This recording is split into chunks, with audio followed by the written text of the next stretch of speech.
Capítulo 7. Paternidad responsable, los padres como ingenieros genéticos. La importancia de ser padres. Sin duda habrás escuchado ese atractivo argumento que asegura que una vez que los padres les transmiten los genes a su descendencia pasan a un segundo plano en las vidas de sus hijos, lo único que tienen que hacer es evitar abusar de sus hijos, alimentados y vestidos y esperar a ver hasta dónde les lleva la programación genética. Esta idea permite que los padres continúen con su vida tal y como era antes de tener hijos, pueden dejar a sus hijos sin problemas en las guarderías o en manos de niñeras.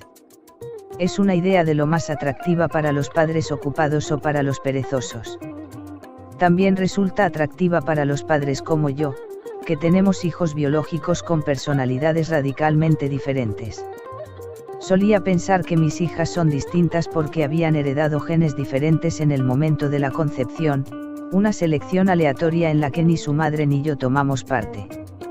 Después de todo, creía yo, habían crecido en el mismo entorno, medio, así que la causa de sus diferencias debía de estar en su naturaleza, en sus genes. Ahora sé que la realidad es muy distinta. Las ciencias vanguardistas confirman lo que las madres y los padres bien informados han sabido siempre, que los padres sí importan, por mucho que algunos superventas traten de convencernos de lo contrario. Para citar al Dr. Thomas Berney, un pionero en el campo de la psiquiatría pre y perinatal, los descubrimientos expuestos en la literatura elaborada por expertos a lo largo de décadas establecen más allá de toda duda que los padres ejercen una influencia abrumadora sobre los atributos físicos y mentales de los hijos durante su desarrollo. Berney y Kelly, 1981, y esa influencia comienza, según Berney, no tras el nacimiento de los niños, sino antes de que los niños nazcan. Cuando, en 1981, Berney propuso por primera vez la idea de que la influencia de los padres se extendía incluso hasta el periodo de embarazo en su libro La vida secreta del niño antes de nacer, las pruebas científicas no habían hecho más que comenzar con los preliminares y los expertos en la materia se mostraron escépticos. Puesto que los científicos creían que el cerebro humano no era funcional hasta después del nacimiento, se asumía que los fetos y los bebés no tenían memoria y no sentían dolor. Después de todo, fue Freud quien acuñó el término amnesia infantil, ya que la mayoría no recordamos nada de lo ocurrido antes de los 3 o 4 años. No obstante, los experimentos psicológicos y neurocientíficos han derrocado el mito de que los fetos no pueden recordar, ni aprender, ya que estamos, y, por tanto, también la idea de que los padres son simples espectadores del desarrollo de sus hijos. El sistema nervioso del feto y del bebé en desarrollo posee un amplio repertorio de capacidades sensoriales y de aprendizaje, y una especie de memoria que los neurocientíficos denominan memoria implícita. Otro de los pioneros en la psicología pre y perinatal, David Chamberlain, escribió en su libro La mente del bebé recién nacido, una nueva dimensión de la conciencia humana a través de la experiencia del nacimiento. La verdad es que muchas de las creencias que albergábamos sobre los bebés son falsas. No son seres sencillos, sino complejas criaturas sin edad con una asombrosa cantidad de pensamientos. Chamberlain 1998. Estas complejas y diminutas criaturas tienen una vida prenatal en el útero que influye profundamente en la salud y el comportamiento que tendrán a lo largo de su vida. El Dr. Peter W. Nathanielst en su libro Life in the Womb, The Origin of Health and Disease escribió, la calidad de la vida en el útero, nuestro hogar temporal antes de nacer, establece nuestra susceptibilidad a las enfermedades coronarias, a los infartos, a la diabetes, a la obesidad y a otras muchas enfermedades durante la vida posterior.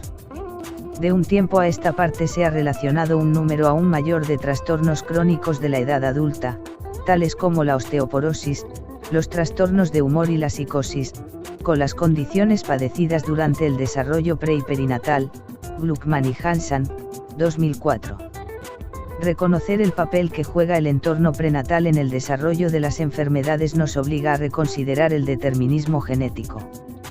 Nathanielst escribió, cada vez son más las pruebas que demuestran que las condiciones del útero tienen tanta importancia como los genes a la hora de determinar cuál será el desarrollo mental y físico durante la vida. Miopía genética es el término que mejor describe la extendida idea actual de que nuestra salud y nuestro destino están regulados únicamente por los genes. A diferencia del fatalismo relativo de la miopía genética, la comprensión de los mecanismos que subyacen tras la programación establecida por la calidad de vida en el útero, nos permite mejorar los primeros pasos en la vida de nuestros hijos y de los hijos de sus hijos. Los mecanismos de programación, a los que Nathanielst hace referencia, son los mecanismos epigenéticos que ya he explicado, los mecanismos mediante los que los estímulos del entorno regulan la actividad génica. Tal y como asegura Nathanielst, los padres pueden mejorar el entorno prenatal. Y al hacerla, actúan con sus hijos como ingenieros genéticos. La idea de que los padres pueden transmitir los cambios hereditarios a sus hijos es, desde luego, un concepto lamarckiano que entra en conflicto con el darwinismo. Nathanielst es uno de los científicos lo bastante valiente como para salir en defensa de Lamarck. La transmisión transgeneracional de las características no genéticas existe. Lamarck tenía razón, aunque la transmisión transgeneracional de los caracteres adquiridos tiene lugar mediante mecanismos que eran desconocidos en su época. La respuesta de los individuos a las condiciones del ambiente que perciben sus madres antes del nacimiento les permite optimizar su desarrollo genético y fisiológico mientras se adaptan al ambiente previsto. La propia plasticidad epigenética del desarrollo humano puede tener malos resultados y conducir a todo un despliegue de enfermedades crónicas que se manifestarán en la edad adulta si un individuo sufre una nutrición insuficiente y circunstancias adversas en su entorno durante los periodos fetal y neonatal de su desarrollo. Batasan, et al. 2004. Las mismas influencias epigenéticas continúan tras el nacimiento del niño, ya que los padres siguen influyendo sobre el medio en el que se desarrollan sus hijos.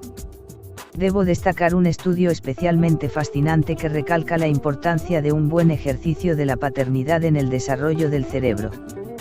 El Dr. Daniel J. Siegel en su libro The Developing Mind describió, para el cerebro en crecimiento de un niño pequeño, el mundo social proporciona las más importantes experiencias que van a influir sobre la expresión de los genes, lo que a su vez determinará cómo se unen las neuronas entre sí para crear las rutas neuronales que darán origen a la actividad mental. En otras palabras, los niños necesitan un ambiente favorable para activar los genes que les proporcionarán un desarrollo cerebral saludable. Los padres, según revelan los últimos estudios científicos, continúan actuando como ingenieros genéticos después incluso del nacimiento de su hijo.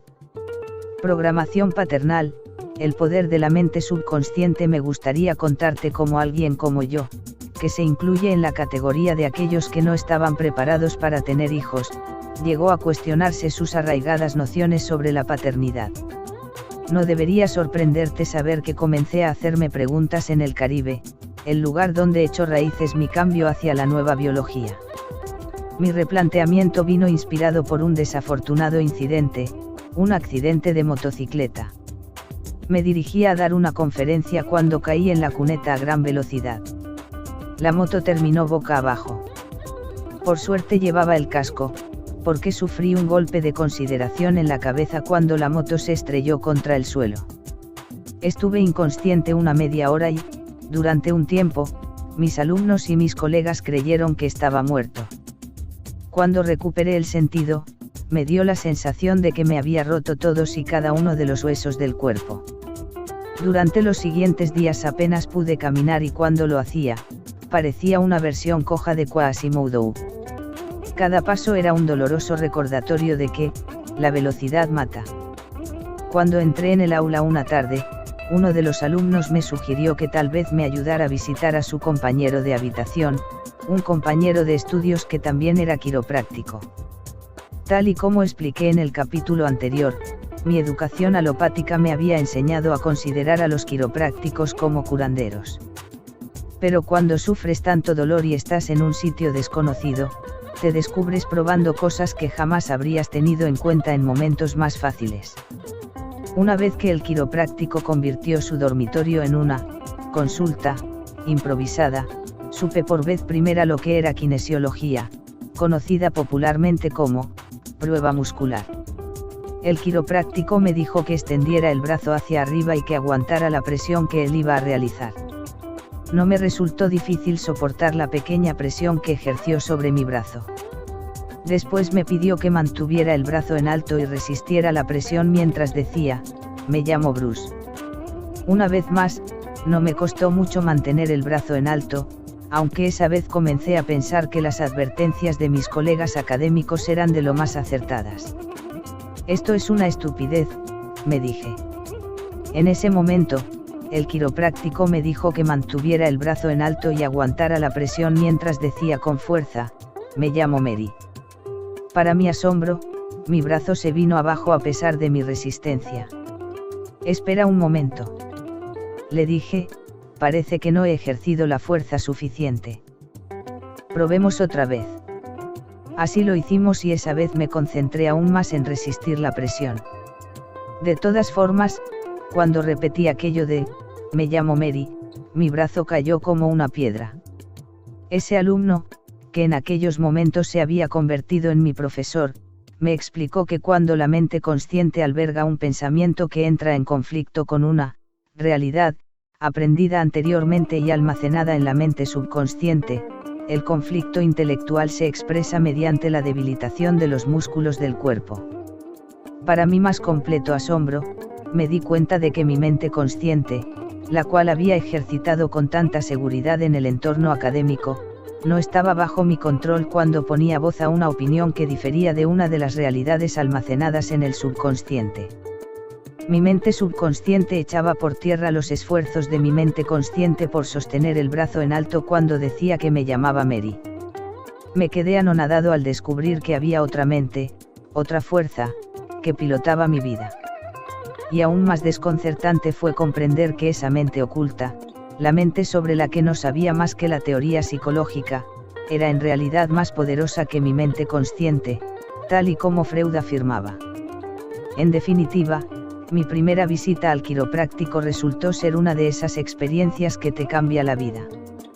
Descubrí que los quiroprácticos pueden sacar provecho del poder innato de sanación del cuerpo utilizando la kinesiología para corregir los desajustes de la columna. Salí de esa sensación de adormecimiento como un hombre nuevo tras un simple ajuste vertebral sobre la mesa del curandero. Y todo sin utilizar fármacos. Y, lo más importante, conocí a ese hombre oculto tras la cortina, mi mente subconsciente. Cuando me marché del campus, mi mente consciente aún le daba vueltas a las implicaciones del poder superior de mi mente subconsciente, hasta entonces desconocida. También relacioné esas divagaciones con los estudios sobre física cuántica, que me había enseñado que los pensamientos podían desencadenar respuestas de una forma más efectiva que las moléculas físicas. Mi subconsciente sabía que no me llamaba Mary y se negaba a admitir que así era. ¿Qué más sabía mi subconsciente y cómo lo había aprendido? Para comprender mejor lo que había ocurrido en la consulta del quiropráctico, busqué primero en los textos de neuroanatomía comparada, que decían, cuanto más abajo se encuentre un organismo en el árbol de la evolución, menos desarrollado estará su sistema nervioso y, por tanto, más confiará en sus comportamientos automáticos, en su herencia.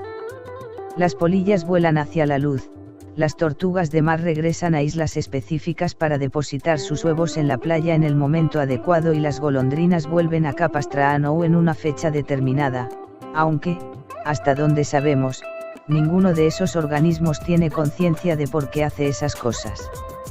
Son comportamientos innatos, están genéticamente determinados y se clasifican como instintos. Los organismos superiores tienen sistemas nerviosos más complejos controlados por cerebros cada vez más grandes que les permiten llevar a cabo complejos patrones de comportamiento aprendidos a través de la experiencia, medio. La complejidad de este aprendizaje adquirido culmina posiblemente con los humanos, que se encuentran en la cima, o al menos muy cerca, del árbol de la evolución. Citando a los antropólogos Emilia Schultz y a Robert H. Lavenda, para sobrevivir, los seres humanos dependen más del aprendizaje que otras especies. Carecemos, por ejemplo, de instintos que nos protejan de forma automática y nos proporcionen alimento y refugio. Schultz y Lavenda, 1987. Sí que tenemos, por supuesto, comportamientos instintivos innatos. Piensa en el reflejo de succión del bebé, en el instinto que le hace apartar rápidamente la mano del fuego y en el que lo impulsa a nadar cuando lo meten en el agua. Los instintos son comportamientos innatos necesarios para la supervivencia de la raza humana, sin importar a qué cultura pertenezcan o en qué periodo histórico nacieran. Nacemos sabiendo nadar, los niños saben nadar como nutrias al poco tiempo de nacer. Sin embargo, los niños cogen miedo al agua enseguida a causa de sus padres. No tienes más que observar la reacción de los padres cuando, en un descuido, su hijo se acerca a la piscina o a un estanque. Los niños aprenden de sus padres que el agua es peligrosa. Los padres se esforzarán más tarde en enseñar a Johnny a nadar. Y su primer gran esfuerzo será superar el miedo al agua que le inculcaron años atrás. Sin embargo, a lo largo de la evolución nuestras percepciones adquiridas o aprendidas se han vuelto más poderosas, en especial porque pueden invalidar los instintos programados genéticamente. Los mecanismos fisiológicos corporales, como el ritmo cardíaco, la presión sanguínea, el flujo sanguíneo y los parámetros de hemorragia o la temperatura corporal, son por naturaleza instintos programados. No obstante, los yogis, al igual que la gente corriente, pueden aprender a controlar de forma consciente estas funciones, innatas. Los científicos han centrado su atención en nuestro enorme cerebro para buscar los fundamentos de nuestra capacidad para aprender comportamientos tan complejos. No obstante, deberíamos aplacar un poco nuestro entusiasmo ante la teoría del Big Brain, ya que los cetáceos, las marsopas y los delfines, tienen una superficie cerebral mayor que la nuestra. Y los descubrimientos del neurólogo británico John Lorber, publicados en un artículo de la revista Science de 1980 titulado ¿De verdad es necesario tu cerebro?, también ponían en entredicho la idea de que el tamaño del cerebro es el factor más importante para determinar la inteligencia humana. Lewin, 1980. Lorber estudió muchos casos de hidrocefalia o agua en el cerebro, y llegó a la conclusión de que aun cuando falta la mayor parte de la corteza cerebral, la capa más superficial del cerebro, los pacientes pueden llevar una vida normal. El escritor de la revista Science Roger Lewin citaba en su artículo: hay un joven alumno de esta universidad, la Universidad de Sheffield, que tiene un coeficiente intelectual de 126, ha conseguido una matrícula de honor en matemáticas y lleva una vida social completamente normal. Sin embargo, el chico no tiene cerebro. Cuando le hicimos un escáner cerebral vimos que en lugar de tener la capa normal de 4,5 centímetros de grosor de tejido cerebral entre los ventrículos y la superficie de la corteza, no había más que una fina capa de manto que no llegaría siquiera al milímetro de espesor. La mayor parte de su caja craneal está llena de fluido cerebroespinal. Los provocativos descubrimientos de Lorber sugieren que es necesario reconsiderar nuestras viejas creencias sobre el funcionamiento del cerebro y la base física de la inteligencia humana. En el epílogo de este libro puntualizo que solo llegaremos a comprender por completo la inteligencia humana cuando admitamos la existencia del espíritu, la energía, o lo que los psicólogos cuánticos llaman la mente superconsciente. Pero, por el momento, me gustaría limitarme a la mente consciente y al subconsciente, conceptos que los psicólogos y los psiquiatras se esfuerzan por resolver desde hace mucho. Los utilizo aquí para proporcionar la base biológica de la importancia de una educación responsable y de la eficacia de los métodos psicológicos de sanación basados en la energía. Programación humana. Cuando los buenos mecanismos van mal, volvamos a la evolución de los seres humanos, que han aprendido gran cantidad de cosas en muy poco tiempo a fin de sobrevivir y que han llegado a formar parte de su comunidad social. La evolución ha dotado a nuestros cerebros de la capacidad de almacenar en la memoria un número incalculable de comportamientos y creencias. Las investigaciones que se están llevando a cabo sugieren que la clave para comprender cuál es el funcionamiento de este rápido almacenamiento de información es la valoración de la actividad eléctrica cerebral mediante encefalogramas. La definición literal de electroencefalograma, EEG, es imágenes eléctricas del encéfalo. Estas imágenes cada vez más sofisticadas revelan una escala de valores en la actividad cerebral de los seres humanos. Tanto los adultos como los niños presentan variaciones en el EEG que van desde las ondas delta de baja frecuencia, hasta las ondas beta de alta frecuencia. No obstante, los investigadores han descubierto que la actividad electroencefalográfica de los niños revela que en cada etapa de desarrollo predomina una onda cerebral específica. La doctora Rima Leibov en su libro Quantitative EEG and Neurofeedback describe la progresión de estas etapas de desarrollo en la actividad cerebral, Leibov, 1999 y 2002. Entre el nacimiento y los 2 años de edad, el cerebro humano opera predominantemente con las frecuencias electroencefalográficas más bajas, de 0,5 a 4 ciclos por segundo o hercios, conocidas como ondas delta. Aunque las ondas delta son las predominantes, los bebés exhiben estallidos periódicos de corta duración de frecuencias más altas. Un niño comienza a pasar más tiempo en un nivel electroencefalográfico superior caracterizado por las ondas Z, 4 a 8 Hz, entre los 2 y los 6 años.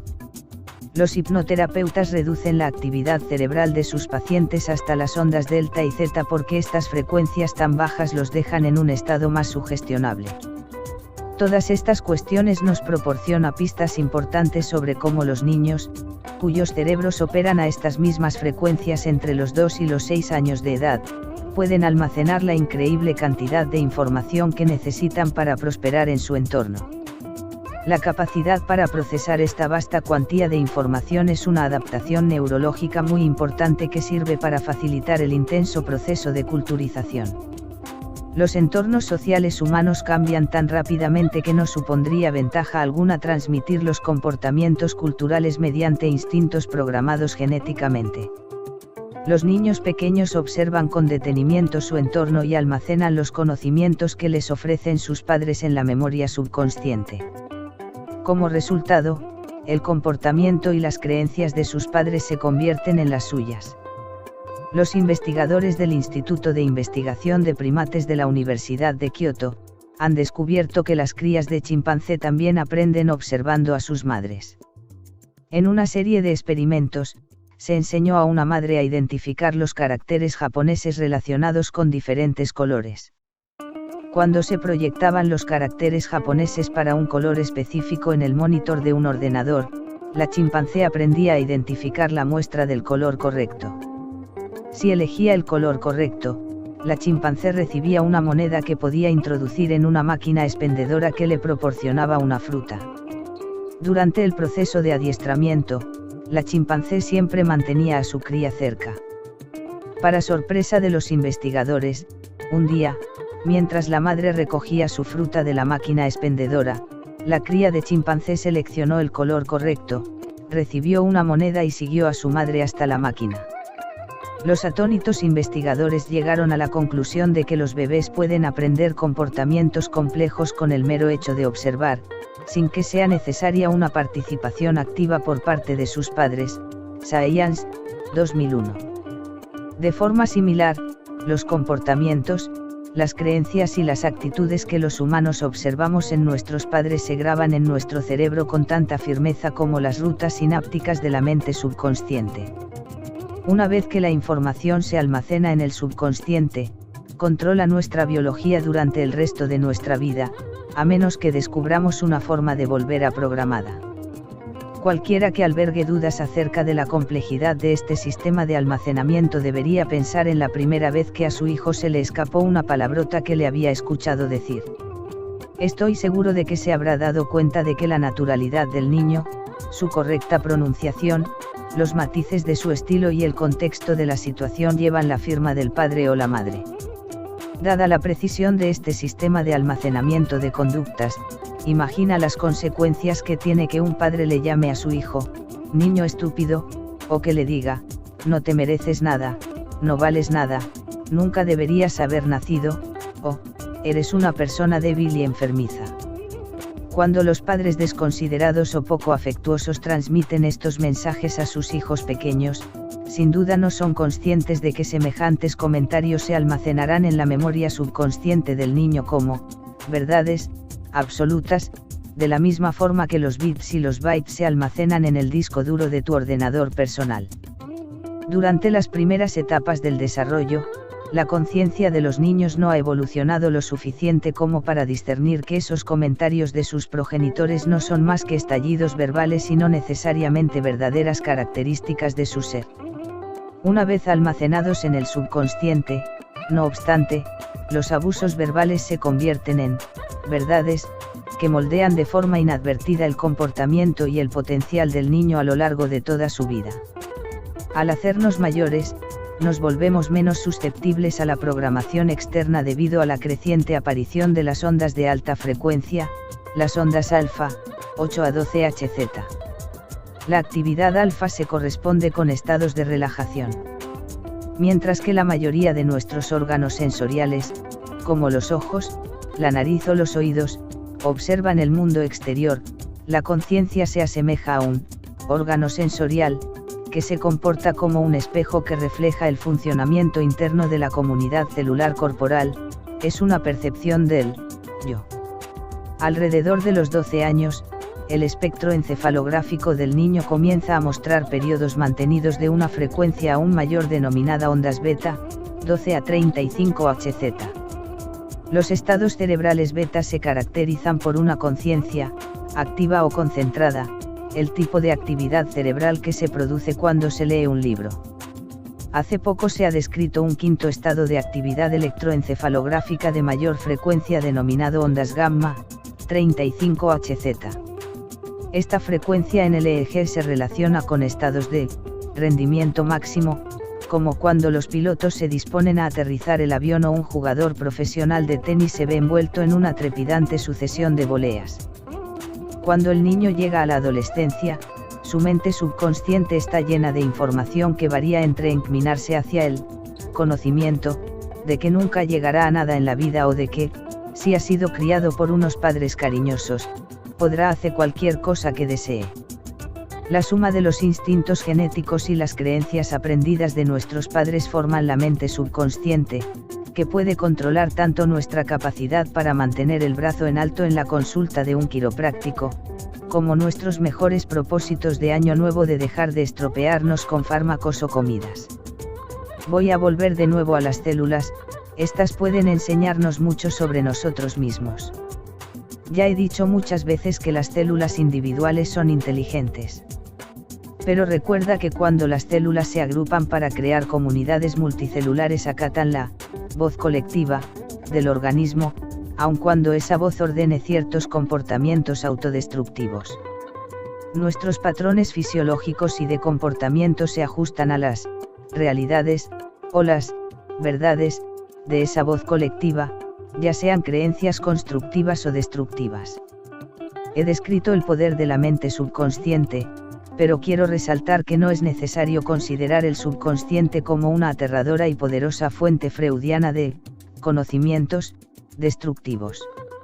En realidad, el subconsciente es una base de datos carente de emociones en la que se almacenan programas y cuya función se limita únicamente a interpretar las señales medioambientales y a activar los programas apropiados sin hacer juicios ni preguntas. La mente subconsciente es un disco duro, programable en el que se almacenan las experiencias de nuestra vida. Los programas son en su mayoría comportamientos grabados de estímulo-respuesta. Los estímulos que desencadenan dichos comportamientos pueden ser señales que el sistema nervioso detecta en el mundo exterior o señales procedentes del organismo, tales como las emociones, el placer o el dolor. Cuando se percibe un estímulo, se desencadena de forma automática una respuesta que fue aprendida cuando se detectó ese estímulo por primera vez. De hecho, la gente que se da cuenta de la naturaleza automática de estas respuestas suele admitir que es como si le hubieran pulsado un botón. Antes de la aparición de la mente consciente, las funciones del cerebro animal se ceñían tan solo a las del subconsciente. Estas mentes primitivas no eran más que aparatos de estímulo-respuesta que reaccionaban de manera automática a los estímulos del entorno mediante instintos o sencillos comportamientos aprendidos. Estos animales no adoptaban de forma consciente dichos comportamientos y, de hecho, tal vez ni siquiera se dieran cuenta de que lo hacían. Sus comportamientos son reflejos programados, como el cierre del párpado en respuesta a una ráfaga de viento o el estiramiento de la pierna cuando se golpea la rodilla. La mente consciente, el creador interior, la evolución de los mamíferos superiores, entre los que se incluyen los chimpancés, los cetáceos y los humanos, provocó un nuevo nivel de conciencia llamado autoconciencia, o, sencillamente, mente consciente. Esta nueva mente consciente supone una importante ventaja evolutiva. Si la mente subconsciente es nuestro piloto automático, la mente consciente es el control manual. Por ejemplo, si una pelota se acerca a tu ojo, la mente consciente, más lenta, tal vez no tenga tiempo de percibir el amenazador proyectil. Sin embargo, la mente subconsciente, que procesa alrededor de 20 millones de estímulos por segundo, frente a los 40 que interpreta la mente consciente en ese mismo tiempo, hará que el ojo se cierre. North Randers, 1998. El subconsciente, uno de los procesadores de información más poderosos que se conocen, examina con detenimiento el mundo que nos rodea y las señales internas, percibe las condiciones del entorno y reacciona de forma inmediata seleccionando un comportamiento previamente adquirido, aprendido, y todo sin la ayuda, la supervisión o siquiera la conciencia de la mente consciente. Imagina el poder de procesamiento de información de la mente consciente y de la subconsciente. Piensa que la imagen del Machu Picchu de arriba está compuesta por 20 millones de píxeles y que cada uno de ellos representa un bit de información recibido por el sistema nervioso en un segundo. ¿Cuánta de esa información llega a la mente consciente? En la ilustración inferior, el puntito representa la información total procesada por la mente consciente.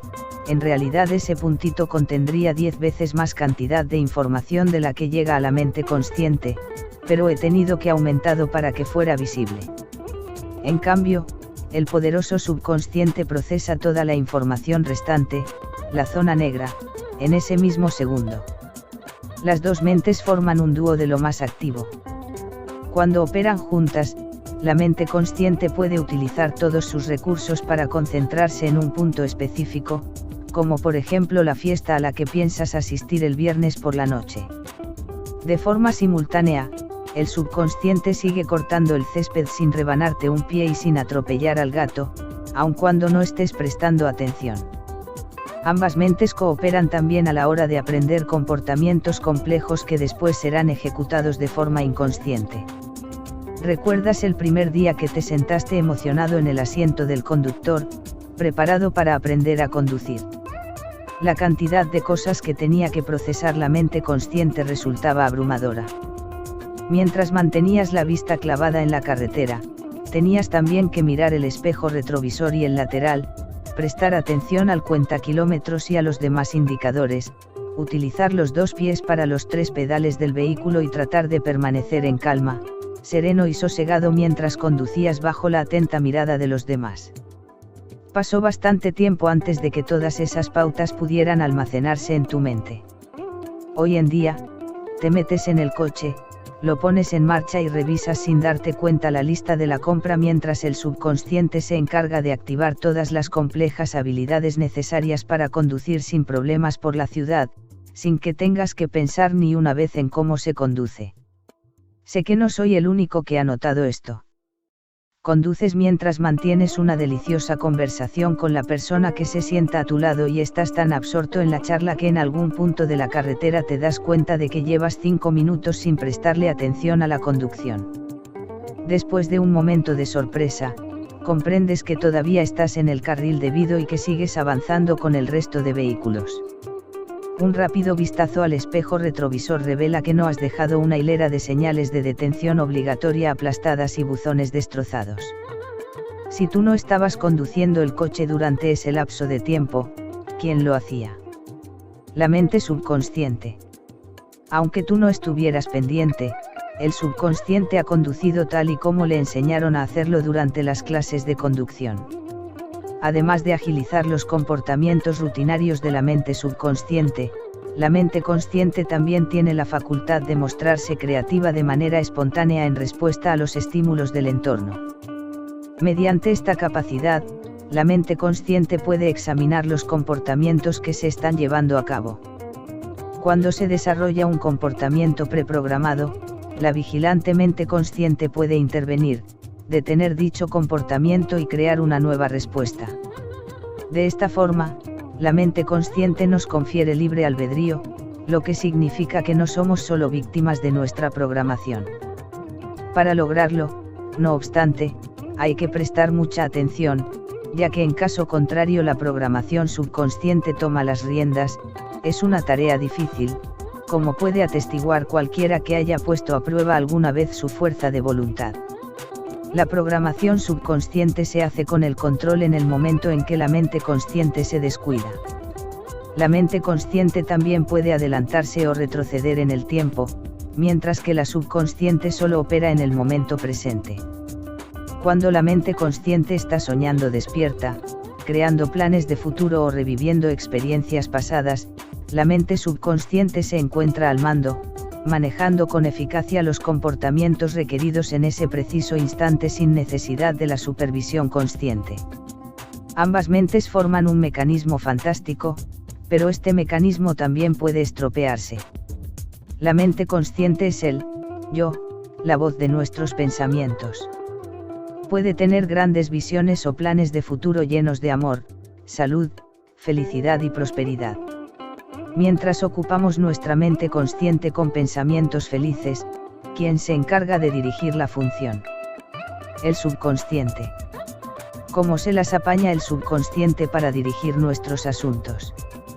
Justo como le han enseñado a hacerlo. Es posible que los comportamientos subconscientes que se llevan a cabo cuando no prestamos atención no sean creaciones nuestras, ya que la mayor parte de las conductas se han aprendido observando a otras personas. Puesto que los comportamientos realizados por el subconsciente no suelen estar vigilados por la mente consciente, mucha gente se sorprende al descubrir que son iguales que su padre o que su madre, las personas que programaron su mente subconsciente.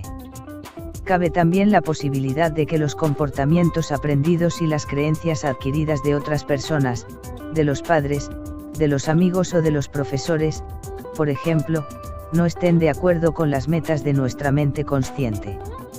El mayor obstáculo para conseguir el éxito en aquello que soñamos son las limitaciones programadas en el subconsciente. Estas limitaciones no solo influyen en nuestro comportamiento, sino que también pueden jugar un papel fundamental en nuestra salud y nuestra fisiología. Como hemos visto antes, la mente juega un papel muy importante en el control de los sistemas biológicos que nos mantienen con vida. La naturaleza no pretendía que la presencia de una mente dual se convirtiera en nuestro talón de Aquiles. De hecho, esta dualidad nos ofrece maravillosas ventajas en la vida. Piénsalo de esta forma: ¿qué ocurriría si tuviésemos unos padres y unos maestros maravillosos que nos sirvieran como modelos de vida, siempre involucrados en relaciones humanas de beneficio mutuo con todos los miembros de la comunidad? Si nuestra mente subconsciente fuera programada con unos comportamientos tan saludables, podríamos tener éxito en nuestras vidas sin ni siquiera proponérnoslo. Estamos hechos a imagen y semejanza del universo. Aquella noche en el Caribe me di cuenta de que incluso los vencedores del mundo darwiniano son perdedores, ya que todos somos uno con el universo / Dios. Las células inician su actividad cuando su cerebro, la membrana celular, responde a las señales del entorno. De hecho, cada una de las proteínas funcionales de nuestro cuerpo es una imagen complementaria de las moléculas señal del entorno. Si una proteína no tiene una molécula señal con la que emparejarse, carece de función. Esto significa, tal y como concluí en ese momento, eureka, que todas las proteínas de nuestro cuerpo son un complemento físico o electromagnético de algo presente en el entorno. Puesto que somos máquinas compuestas de proteínas, somos por definición una imagen del entorno, y el entorno no es otra cosa que el universo, o, para muchos, Dios. Volvamos con los vencedores y los perdedores. Puesto que los seres humanos evolucionamos como complementos del medio que nos rodea, si cambiamos demasiado el medio dejaremos de ser complementarios, no, encajaremos. Hoy en día, los seres humanos hemos alterado tanto el planeta que hemos puesto en peligro tanto nuestra supervivencia como la del resto de organismos que lo habitan, que están desapareciendo rápidamente. En esta competición por la supervivencia, esta amenaza incluye tanto a los conductores de camiones como a los magnates de las industrias de comida rápida con montones de dinero, los vencedores, y también a los trabajadores sumidos en la pobreza, los perdedores. Hay dos formas de salir de este dilema, morir o mutar. Creo que deberías pensar seriamente en esto, en la necesidad de vender hamburguesas que nos lleva a diezmar las selvas tropicales y en la extraordinaria cantidad de vehículos que consumen combustible y contaminan el aire. La naturaleza nos ha diseñado de forma que encajemos en el entorno, pero no en el entorno que estamos creando. Las células me enseñaron que somos parte de un todo y que si lo olvidamos correremos un serio peligro. Pero también reconozco que todos y cada uno de nosotros tiene una única identidad biológica. ¿Por qué? ¿Qué es lo que hace única a la comunidad celular de cada persona? En la superficie de nuestras células existe una familia de receptores de identidad que distinguen a unos individuos de otros. Un subgrupo bien estudiado de estos receptores, denominados autoceptores, antígenos leucocitarios humanos, HOLA, o antígenos de histocompatibilidad para el reconocimiento tisular, están relacionados con las funciones del sistema inmunológico. Si se eliminaran estos receptores, las células ya no reflejarían tu identidad. Estas células sin autoceptores seguirían siendo humanas, pero sin identidad no serían más que células humanas genéricas. Si se les devuelve el grupo de autoceptores, las células vuelven a reflejar la identidad. En la donación de un órgano, cuanto más autoceptores tengan en común donante y receptor, menos agresiva será la respuesta de rechazo desencadenada por el sistema inmunológico del huésped. Digamos, por ejemplo, que hay un grupo de 100 autoceptores diferentes en la superficie de cada célula que sirve para identificarte como individuo. Tú necesitas un trasplante para sobrevivir. Cuando se compara mi grupo de 100 autoceptores con el tuyo, resulta que solo tenemos 10 en común. Yo no sería un buen donante de órganos para ti. La propia naturaleza de nuestros autoceptores revela que nuestras identidades son muy diferentes. La enorme diferencia entre los receptores de membrana desencadenaría la respuesta de tu sistema inmunológico, que adoptaría la conformación de ataque para eliminar las células extrañas, es decir, las células no propias, que se han trasplantado. Tendrías una oportunidad de éxito mucho mayor si encontraras un donante cuyos autoceptores fueran más parecidos a los de tus células. En tu búsqueda de un mejor donante, sin embargo, no encuentras a uno que comparta la totalidad de tus autoceptores. Hasta el momento, los científicos nunca han encontrado a dos individuos que sean biológicamente iguales. Aunque en teoría es posible crear un donante universal si se eliminan todos los autoceptores celulares, los científicos aún no han llevado a cabo semejante experimento. En un experimento de tal envergadura, las células perderían su identidad. Estas células sin autoceptores no serían rechazadas. A pesar de que los científicos se han centrado en la naturaleza de estos autoceptores relacionados con el sistema inmunológico, es preciso señalar que no son las proteínas receptoras sino aquello que las activa lo que proporciona a los individuos su identidad. Cada grupo único de receptores de identidad está localizado en la superficie externa de la membrana celular, donde actúa como una antenas, que se une a las señales complementarias del ambiente. Estos receptores de identidad leen una señal del yo, que no existe en el interior de las células, sino que procede del medio externo. Imagina que el cuerpo humano es un aparato de televisión. Tú eres la imagen que aparece en la pantalla. Tu identidad es una emisión ambiental que se recibe mediante una antena. Un día, enciendes la televisión y el tubo del televisor se estropea. Tu primera reacción sería, vaya, la televisión se ha averiado. Pero, ¿acaso la emisión se interrumpe cuando se estropea el aparato de televisión? Para responder a esa pregunta, compra otra televisión, instálala, enciéndela y sintoniza la emisora que estabas viendo antes de que el tubo se estropeara. Esto demostrará que la emisión aún está en el aire, aun cuando tu primera televisión muriera. La muerte de la televisión como receptor no mató en absoluto la identidad de la emisión que procede del entorno. En esta analogía, la televisión física es el equivalente a la célula. La antena del televisor, que se encarga de recibir la señal, representa nuestro grupo de receptores de identidad y la señal de la emisión, una señal del entorno. Debido a nuestra obsesión con el mundo material newtoniano, podríamos asumir en un principio que las proteínas receptoras de la célula son el yo. Eso sería igual que creer que la antena de la televisión es la que emite la señal. Los receptores celulares no son la fuente de nuestra identidad, sino el vehículo a través del cual el yo se descarga del entorno. Cuando comprendí por fin esta relación, me di cuenta de que mi identidad, mi yo, existe en el entorno tanto si mi cuerpo está presente como si no. Al igual que en la analogía con la televisión, si mi cuerpo muere y en el futuro un nuevo individuo, un nuevo aparato de televisión, nace con el mismo grupo de receptores de identidad, ese nuevo individuo sintonizará con mí, yo. Estaré una vez más presente en el mundo. Cuando mi cuerpo físico muera, la emisión continuará. Mi identidad es un sello complejo contenido en la vasta información que forma en su conjunto el entorno. La prueba que sustenta mi creencia de que la emisión de un individuo sigue presente tras su muerte viene de los pacientes de trasplante que afirman que, junto con sus nuevos órganos, también perciben cambios conductuales y psicológicos.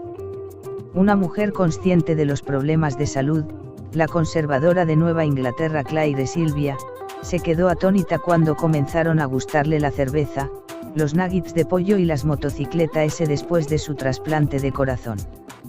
Sylvia habló con la familia del donante y descubrió que había recibido el corazón de un entusiasta de las motos de 18 años a quien le encantaban los nuggets y la cerveza. En su libro titulado Baile de Corazones, Sylvia resume su transformación personal y las experiencias similares de otros pacientes de su grupo de apoyo de trasplantes, Sylvia y Novak, 1997. Paul Pepper Soul cuenta también un buen número de historias parecidas en su libro El Código del Corazón, Per Soul, 1998. La precisión de los recuerdos que acompañan a estos trasplantes va más allá de la casualidad o de la coincidencia. Una niña comenzó a tener pesadillas sobre un asesinato después de su trasplante cardíaco. Tenía unos sueños tan vívidos que sirvieron para capturar al asesino que había matado a su donante. Una de las hipótesis que se barajan acerca de estos nuevos comportamientos que se instauran en los receptores de un trasplante junto con el órgano es la memoria celular, es decir, la idea de que, de algún modo, los recuerdos están almacenados en las células. Ya sabes que siento un inmenso respeto por la inteligencia de las células individuales, pero aquí debo hacer un alto. Sí, las células pueden recordar que son células musculares o hepáticas, pero su inteligencia tiene un límite. No creo que las células estén dotadas de mecanismos señésicos que les permitan distinguir y recordar el gusto por los nuggets de pollo. La memoria psicológica y conductual tiene sentido si nos fijamos en que los órganos trasplantados aún conservan los receptores de identidad del donante y, al parecer, aún reciben la misma emisión ambiental. Aunque el cuerpo de la persona que donó el órgano haya muerto, su emisora aún sigue emitiendo su señal. La emisión es, tal y como comprendí en mi efímero momento de comprensión mientras reflexionaba sobre la mecánica de la membrana celular, inmortal, al igual que todos nosotros. Las células y los órganos trasplantados son un ejemplo no solo de inmortalidad, sino también de reencarnación. Imagina que es posible que en el futuro un embrión tenga el mismo grupo de receptores de identidad que yo tengo ahora. Ese embrión se convertirá en mí, yo. Mi identidad regresará, pero utilizará un cuerpo diferente.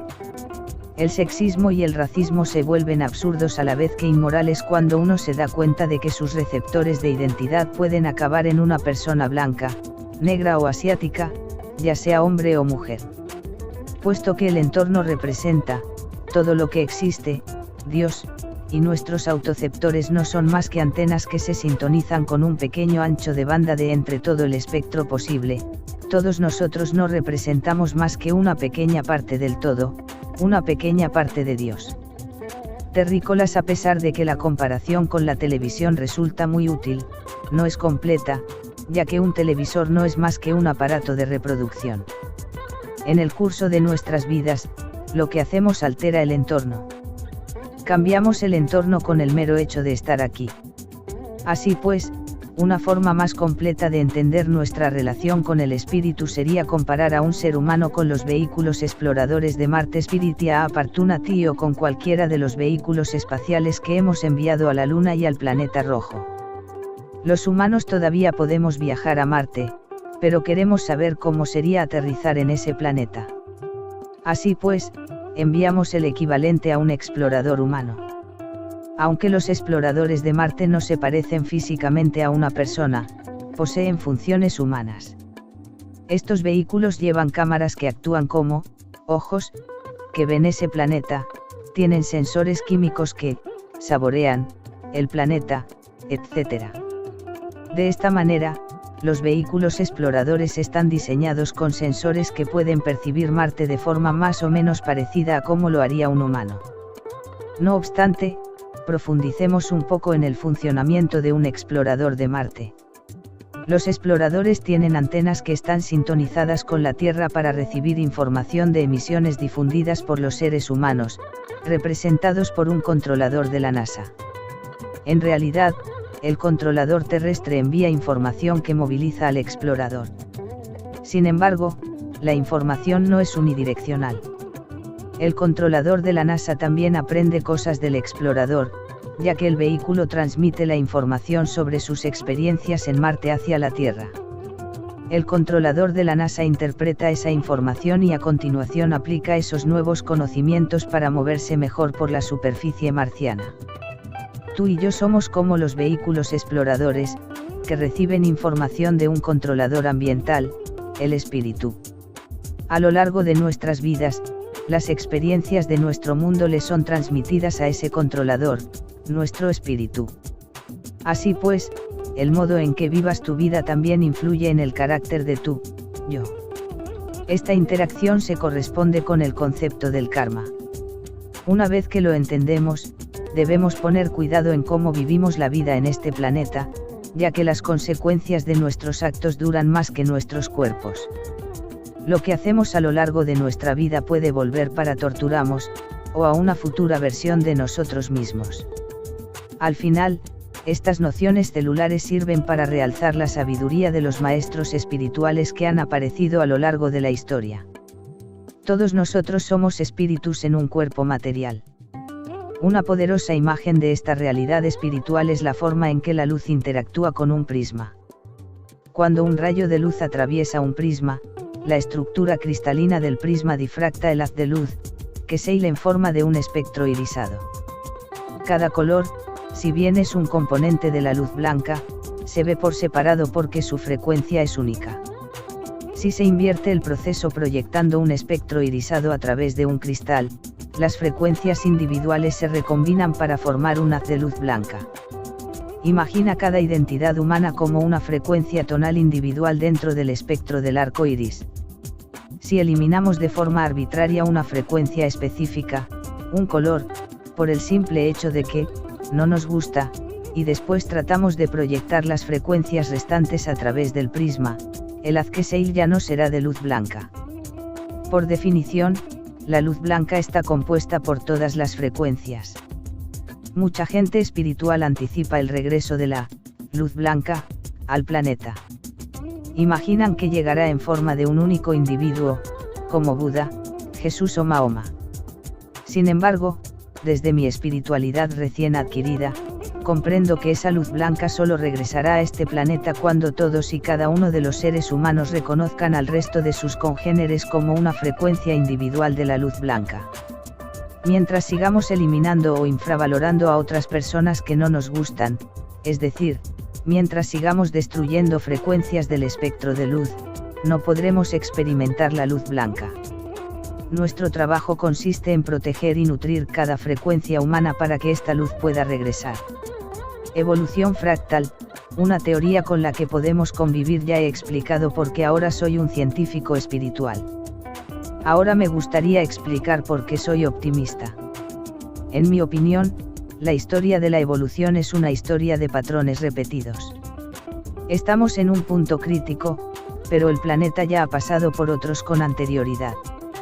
La evolución se ha visto sacudida por distintas conmociones que, literalmente, han estado a punto de extinguir todas las especies vivas, incluida la de los dinosaurios. Estas conmociones estaban directamente relacionadas con catástrofes medioambientales, al igual que la crisis de hoy en día. A medida que la población humana aumenta, competimos más y más por el espacio con los demás organismos con los que compartimos el planeta.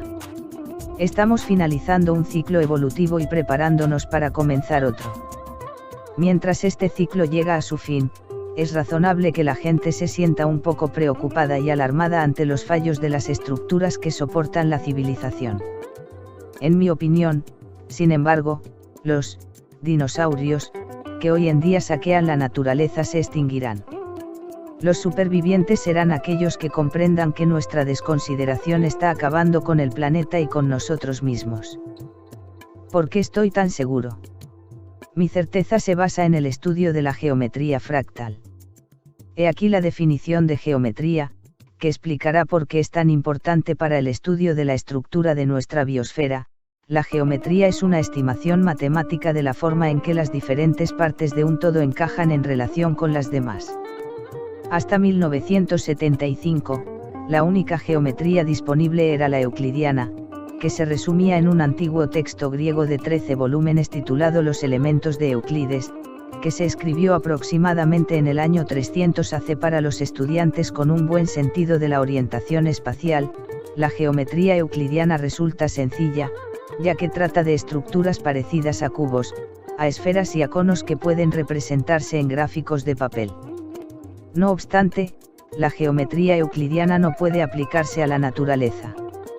No puedes representar un árbol, una nube o una montaña utilizando las fórmulas matemáticas de esta geometría, por poner un ejemplo. En la naturaleza, la mayor parte de las estructuras, tanto las orgánicas como las inorgánicas, siguen patrones mucho más irregulares y, en apariencia, caóticos. Estas imágenes naturales solo pueden representarse mediante los nuevos cálculos matemáticos realizados a partir de la denominada geometría fractal. El matemático francés Benoit Mandelbrot dio origen a las matemáticas y a la geometría fractal en 1975.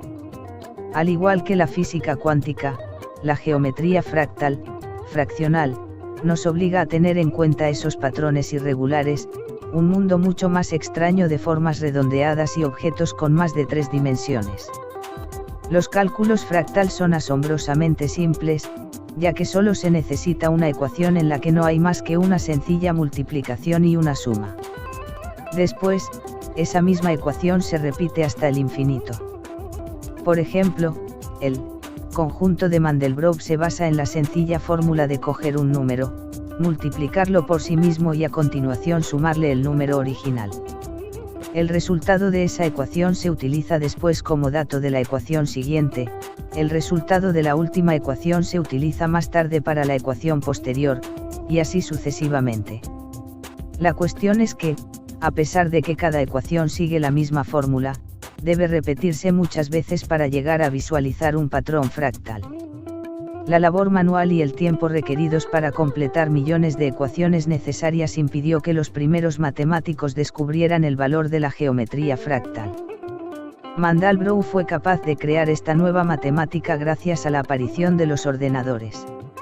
Algo característico de esta geometría fractal es la creación de patrones cíclicos parecidos a sí mismos e incluidos los unos dentro de los otros. A grandes rasgos, puedes hacerte una idea de la repetición de formas imaginando ese eterno juguete ruso pintado a mano que consiste en introducir unas muñecas dentro de otras. Cada pequeña estructura es una miniatura, pero no necesariamente una copia exacta de la más grande. La geometría fractal recalca la relación entre los patrones de una estructura completa y los patrones de las partes de esa estructura. Por ejemplo, el patrón de los vástagos de una rama se asemeja al patrón de las ramas principales que nacen del tronco. El patrón de un río se parece al patrón de sus afluentes. En el pulmón humano, el patrón de la ramificación de los bronquios se repite en los bronquíolos. Los vasos sanguíneos arteriales y venosos y los nervios periféricos del sistema nervioso también muestran patrones de repetición similares. Las imágenes que se repiten en la naturaleza son simples coincidencias. Creo que la respuesta es un contundente y definitivo, no. Para explicar por qué creo que la geometría fractal define la estructura de la vida, revisemos 2 puntos más. En primer lugar, la historia de la evolución es, como ya he recalcado muchas veces en este libro, la historia del ascenso a un nivel superior de conciencia. En segundo, en nuestro estudio de la membrana definimos el complejo proteico receptor-efector, PIM, como la unidad fundamental de conciencia/inteligencia. En consecuencia, cuantas más proteínas receptoras efectoras haya, las aceitunas de nuestro sándwich de pan y mantequilla, en un determinado organismo, más percepción tendrá y más arriba se encontrará en la escala evolutiva. Sin embargo, hay límites físicos para el incremento del número de proteínas receptoras y efectoras que puede ser incluido en una membrana celular. El grosor de la membrana oscila entre 7 y 8 nanómetros, el diámetro de su bicapa de fosfolípidos. El diámetro medio del complejo proteico receptor-efector es aproximadamente el mismo que el de los fosfolípidos en los que se encuentra. Puesto que el grosor de la membrana tiene unas medidas tan estrictas, no es posible abarrotarla de PIN colocándolas unas encima de las otras. Hay que conformarse con una proteína del grosor de la capa. En consecuencia, la única opción de aumentar el número de proteínas es incrementar la superficie de la membrana. Volvamos a nuestro ejemplo del sándwich membrana. Más aceitunas significan más percepción. Cuantas más aceitunas se incluyan en el sándwich, más inteligente será este. ¿Quién tiene más potencial de inteligencia, una rebanada de pan de molde o una enorme rebanada de pan normal? La respuesta es sencilla: cuanto mayor sea la superficie del pan, mayor será la cantidad de aceitunas que puedas incluir en el sándwich. Equiparando esta analogía con la percepción biológica, cuanto mayor sea la superficie de la membrana celular, más proteínas, aceituna, podrá tener. La evolución, la expansión de la conciencia, puede definirse físicamente como el incremento del área de la superficie de la membrana. Los estudios matemáticos han descubierto que la geometría fractal es el mejor medio para conseguir la máxima superficie, membrana, dentro de un espacio tridimensional, célula. Por tanto, la evolución se ha convertido en un asunto fractal. La repetición de patrones en la naturaleza es una necesidad, no una coincidencia, de la evolución fractal. Mi intención no es que nos quedemos atascados en los detalles matemáticos del modelo. Existen patrones repetitivos fractales en la naturaleza y también en la evolución. Las hermosísimas imágenes creadas por ordenador que ilustran los patrones fractales deberían recordarnos que, a pesar de nuestro moderno estrés y del aparente caos de nuestro mundo, existe un orden en la naturaleza y en realidad no hay nada nuevo bajo el sol.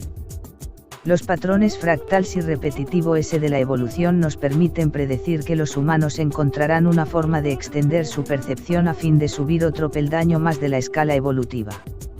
El emocionante y esotérico mundo de la geometría fractal nos proporciona un modelo matemático que sugiere que la arbitrariedad, la falta de planificación, la aleatoriedad y la casualidad, de las que habló Meir, son conceptos anticuados.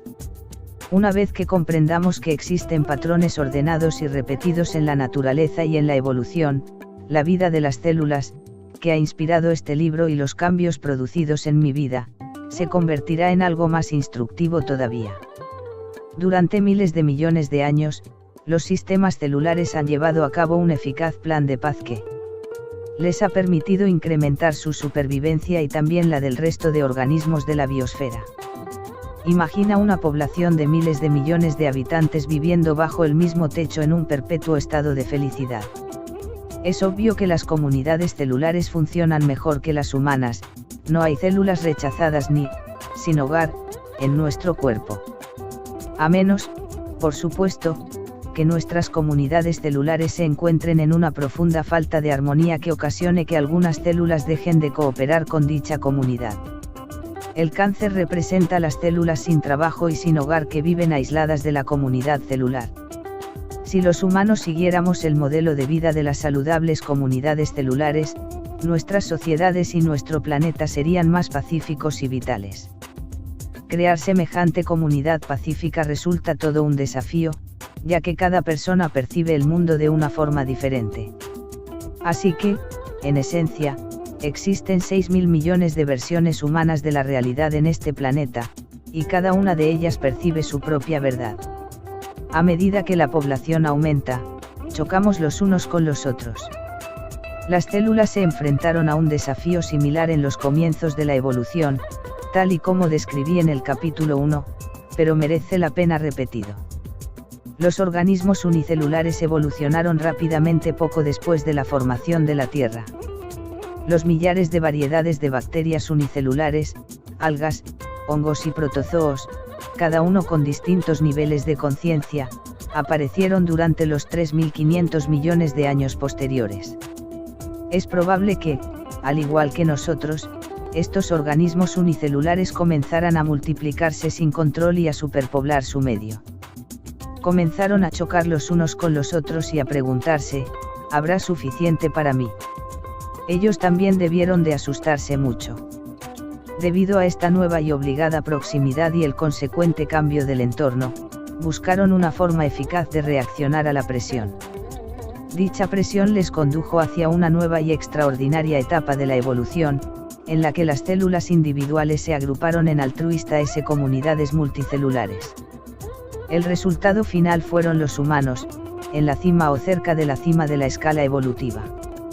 De forma similar, creo que las angustias de la creciente población humana serán la causa que nos impulse a subir otro peldaño de la escala evolutiva. En mi opinión, comenzaremos a unirnos en una comunidad global. Los miembros de esa elevada comunidad sabrán que estamos hechos a imagen y semejanza de nuestro entorno, es decir, que somos divinos y que debemos operar no de forma que solo sobrevivan los más adaptados, sino de una forma que ayude a todos y a todo lo que forma este planeta. La supervivencia de los que más aman. Puede que estés de acuerdo en que las palabras de Rumi sobre el poder del amor son de lo más nobles, pero quizá no creas que sirvan para los tiempos difíciles que corren, en los que la supervivencia de los más adaptados puede parecer más apropiada. No estaba Darwin en lo cierto al decir que la violencia es el núcleo de la vida. No es la violencia el camino que sigue el mundo natural. ¿Qué pasa con todos esos documentales que muestran cómo unos animales dan caza a otros, cómo los acechan y los asesinan? ¿Acaso los humanos no poseen una inclinación innata a la violencia? El razonamiento lógico sería el siguiente: los animales son violentos, los humanos son animales y, por tanto, los humanos son violentos. No.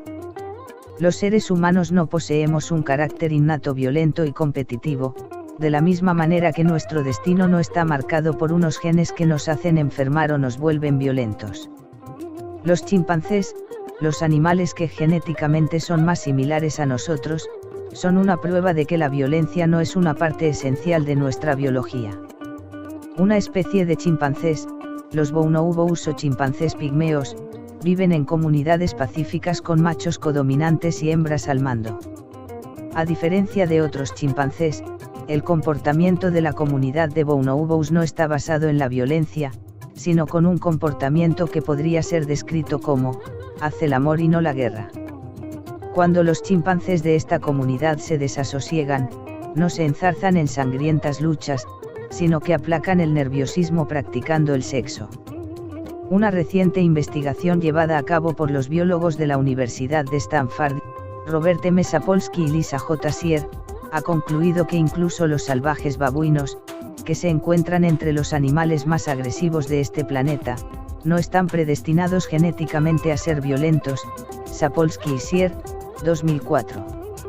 En un grupo de babuinos bien estudiado, los machos agresivos murieron debido al consumo de carne en mal estado que robaron de la basura de unos turistas. Tras su muerte, se rehizo la estructura social del grupo.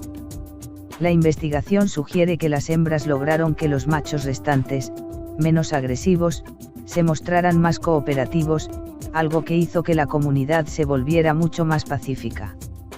En un editorial de la Public Library of Science Biology en la que se publicó el estudio de Stanford, el investigador de los chimpancés Franz B.M. de Waal, de la Universidad de Emory, escribió: "Ni siquiera los más fieros primates precisan serlo siempre". Además, sin importar cuántos documentales de National Geographic hayas visto, el imperativo del perro se come al perro no es válido para los humanos. Estamos en la cima de la cadena alimentaria, somos los máximos depredadores. Nuestra supervivencia depende de devorar los organismos de jerarquía inferior, pero no corremos peligro de ser devorados por otros organismos de un eslabón más alto de la cadena. Puesto que no tenemos depredadores naturales, los seres humanos podemos evitar convertirnos en presas, y toda la violencia que ese término implica. Eso no significa que los humanos estén excluidos de las leyes de la naturaleza, por supuesto, ya que al final también nos comerán. Somos mortales y, tras nuestro fallecimiento, ojalá ocurra después de una larga vida libre de violencia, nuestros restos corporales serán consumidos y reciclados en el entorno. Como una serpiente que se muerde la cola, los humanos que se encuentran en la cima de la cadena alimentaria, serán devorados a la postre por los organismos que ocupan el lugar más bajo de esa cadena, las bacterias. Sin embargo, es posible que no vivamos una vida libre de violencia antes de que la serpiente se muerda la cola. A pesar de nuestra elevada posición en la cadena alimentaria, somos nuestro peor enemigo. Los animales de los niveles inferiores se vuelven en ocasiones contra sus propios congéneres, pero los encuentros más agresivos entre los miembros de una misma especie se limitan a poses agresivas, ruidos y olores, no llegan a la muerte. Y en las poblaciones sociales no humanas, la causa principal de violencia entre miembros de la misma especie es la posesión del terreno, la comida o el agua necesarios para la supervivencia, o la selección de compañeros para la reproducción. Por el contrario, la violencia entre humanos que se relaciona directamente con la seguridad de un compañero para la procreación es mínima. La violencia humana se relaciona más a menudo con la adquisición de posesiones materiales que no tienen nada que ver con lo necesario para la supervivencia, o con la compra y distribución de drogas que permiten escapar del mundo de pesadilla que hemos creado, o con el abuso de menores o de cónyuges que tiene lugar generación tras generación.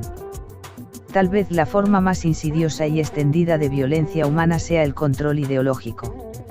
A lo largo de la historia, los movimientos religiosos y políticos han educado a sus miembros en la violencia y la agresividad para enfrentarse a los disidentes y los faltos de fe. La mayor parte de la violencia humana no es necesaria, y tampoco forma parte de un componente genético heredado necesario para la supervivencia. Tenemos la capacidad, y en mi opinión una responsabilidad evolutiva, de acabar con la violencia. La mejor forma de hacerlo es darse cuenta, tal y como recalqué en el último capítulo de este libro, de que somos seres espirituales que necesitan tanto el amor como la comida. Sin embargo, no daremos el siguiente paso evolutivo por el mero hecho de pensar en ello, de igual forma que no cambiaremos nuestras vidas ni la de nuestros hijos solo leyendo libros. Deben formarse comunidades, agrupar gente con mentalidad similar que trabajen para el progreso de la civilización humana tras darse cuenta de que la supervivencia de los que más aman, es la única ética que asegurará no solo una vida personal saludable, sino también un planeta sano. ¿Recuerdas a los rechazados y poco preparados alumnos del Caribe que se unieron, como las células que estudiaban en la asignatura de histología, para formar una comunidad de exitosos estudiantes? Utilízalos como modelo a seguir y asegurarás un final propio de Hollywood, no solo para los individuos atascados en sus propias y creencias limitadas, sino también para este planeta. Utiliza la inteligencia de las células para impulsar a humanidad hacia un peldaño superior en la escala evolutiva, en el que los que más amen prosperen y no solo sobrevivan. La mente subconsciente, sigo llamando y nadie responde, mientras que la naturaleza, pensante, de la mente consciente evoca la imagen del fantasma de la máquina. No existe una conciencia similar en el subconsciente. La mecánica de esta se parece más a la de un tocadiscos cargado de programas conductuales, todos listos para usarse tan pronto como aparezcan las señales medioambientales adecuadas y presión en el botón. ¿Cuántos gritos y discusiones hay que darle al tocadiscos para cambiar la lista de reproducción cuando no nos gusta la canción que está sonando? En mi época de estudiante, vi a muchos compañeros borrachos que maldecían en vano y le daban patadas a la máquina cuando no sonaba la canción que ellos querían. Del mismo modo, debemos darnos cuenta de que, sin importar los gritos o las patadas que dé la mente consciente, no podremos cambiar los discos de comportamiento almacenados en el subconsciente. Una vez que comprendamos lo inútil que resulta esa táctica, podremos dejar de enzarzarnos en una batalla perdida con el subconsciente y utilizar una forma más serena de reprogramarlo. Enzarzarse en una batalla con el subconsciente es tan inútil como pegarle patadas al tocadiscos con la esperanza de que cambie la canción. La futilidad de luchar contra el subconsciente es un mensaje difícil de entender, ya que uno de los programas que la mayoría de nosotros almacenamos cuando éramos jóvenes es que, la fuerza de voluntad es admirable. Así pues, intentamos una y otra vez superar nuestra programación subconsciente. Por lo general, dichos esfuerzos se encuentran con distintos grados de resistencia, ya que las células se ven obligadas a seguir el programa subconsciente. Las tensiones entre la fuerza de voluntad consciente y la programación subconsciente pueden derivar en graves trastornos neurológicos. A mi parecer, un magnífico ejemplo de por qué no se debe desafiar a la mente subconsciente puede verse en la película Siaim. En esta película, basada en una historia real, el pianista australiano David Elfgott se marcha a Londres para estudiar música en contra de los deseos de su padre. El padre de Elfgott, un superviviente del Holocausto, programó el subconsciente de su hijo con la creencia de que el mundo era un lugar traicionero, de que si destacaba, de alguna forma podría poner su vida en peligro. Su padre insistió en que solo estaría a salvo si se quedaba cerca de su familia. A pesar de la implacable programación de su padre, Elfgott sabía que era uno de los mejores pianistas del mundo y que necesitaba alejarse de su padre para cumplir su sueño. En Londres, Elfgott interpretó el complicadísimo concierto para piano número 3 de Rachmaninoff en una competición. La película muestra el conflicto entre su mente consciente, que desea el éxito, y su subconsciente, preocupada porque el hecho de destacar, de ser reconocido internacionalmente, suponía una amenaza para su vida. Mientras interpreta el concierto se le llena la frente de sudor. La mente consciente de Elfgott lucha por mantener el control mientras su mente subconsciente, temerosa de ganar, trata de tomar las riendas de su cuerpo. Elfgott se obliga de forma consciente a mantener el control durante el concierto hasta que toca la última nota. Después se desmaya, exhausto tras la enorme pérdida de energía que ha consumido en la batalla contra su programación subconsciente. Pagó un alto precio por esa victoria contra el subconsciente. Cuando recuperó el sentido, se había vuelto loco. La mayoría de nosotros nos enzarzamos en batallas mucho menos dramáticas con nuestro subconsciente cuando tratamos de contrarrestar la programación que nos enseñaron de niños.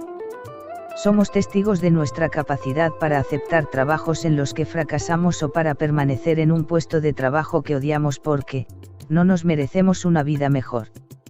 Los métodos convencionales para eliminar los comportamientos destructivos incluyen fármacos y terapia conversacional. Los métodos más innovadores prometen cambiar nuestra programación mediante el reconocimiento de que no tiene sentido razonar con el subconsciente. Estos últimos métodos resaltan la importancia de los descubrimientos de la física cuántica que relacionan energía y pensamiento. De hecho, estas modalidades que reprograman los comportamientos adquiridos previamente pueden denominarse en su conjunto, psicología de la energía, un floreciente campo basado en la nueva biología.